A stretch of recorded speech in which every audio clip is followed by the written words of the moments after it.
Hi అండి, welcome to memories with Lakshmi. ఈరోజు దోశలు వేయటం చూపిస్తాను. నానబెడుతున్నాను. ఫస్ట్ మినప్పప్పు 1 గ్లాస్ వేసానండి. బియ్యం 2 గ్లాసులు. మెత్తగా ఉండాలంటే 2 గ్లాసులు 2.5 సరిపోతుంది. కరకరలాడుతూ బాగా క్రిస్పీగా కావాలి అంటే 3 గ్లాసులు వేసుకోవచ్చు, 4 గ్లాసులు కూడా వేసుకోవచ్చండి. నేను కొంచెం మెత్తగా ఉండాలని సగ్గుబియ్యం, అందులో మెంతులు కొంచెం స్పూను, ఒక స్పూన్ ఏమో పచ్చిశనగపప్పు వేసాను. కలర్ వస్తాయి కొంచెం బాగా. వీటిని కొంచెం బాగా కడుక్కుని రాత్రి నానబెట్టేసుకుని పెట్టుకోవాలండి.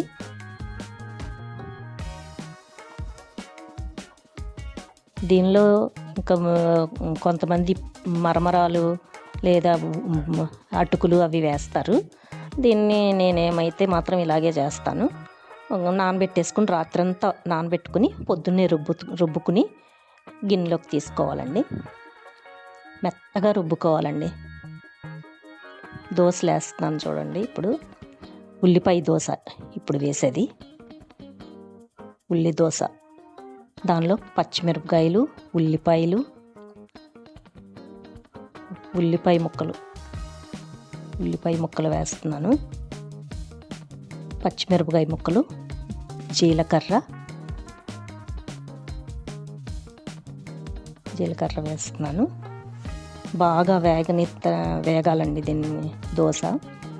దానికి నూనె, కారం, మీరు పల్లీల కారం వేసుకోవచ్చు, మామూలు కారం వేసుకోవచ్చు. ఇది పల్లీల కారం వేస్తున్నాను నేను. నూనె వేసి శుభ్రంగా ఒకవైపు అంతా ఒకవైపు కాలితే సరిపోతుందండి. దీనికి చక్కగా పైన కొంచెం వత్తితే ఉల్లిపాయ అంతా కొంచెం లోపలికి అలా ఊడిపోకుండా ఉంటుంది. ఇది ఏ చట్నీతోటైనా బాగుంటుందండి దోశ. నేనైతే పల్లీ చట్నీ, కారపొడి, అల్లం చట్నీ చేశాను.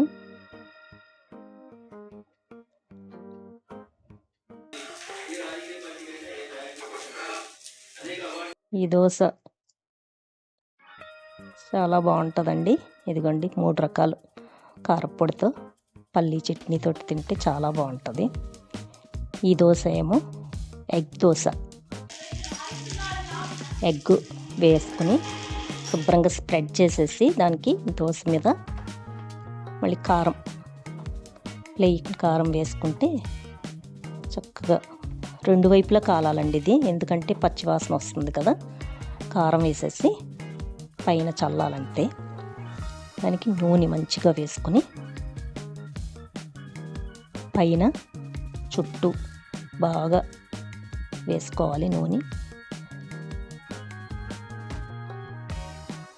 చక్కగా ముందు చుట్టూ అంచుల నుంచి తీసేసి తిరగేసుకోవాలి. ఇప్పుడు 2 వైపులా కాలుతుంది.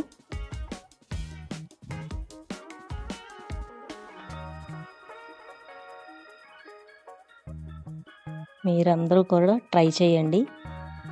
ఈ దోశ అందరూ వేసే ఉంటారు. ఇది మీరు కూడా ట్రై చేసి కామెంట్లో చెప్పండి. నా ఛానల్ సబ్స్క్రైబ్ చేసుకోండి, షేర్ చేయండి, లైక్ చేయండి.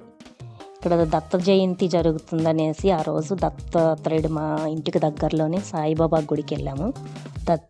ఈ క్లిప్పు మీకు పెడదామని పెట్టానండి. ఆ సాయిబాబా గుడిలో దత్త జయంతి చక్కగా భోజనాలు అవి పెట్టారండి. చాలా బాగున్నాయి భోజనాలు కూడా.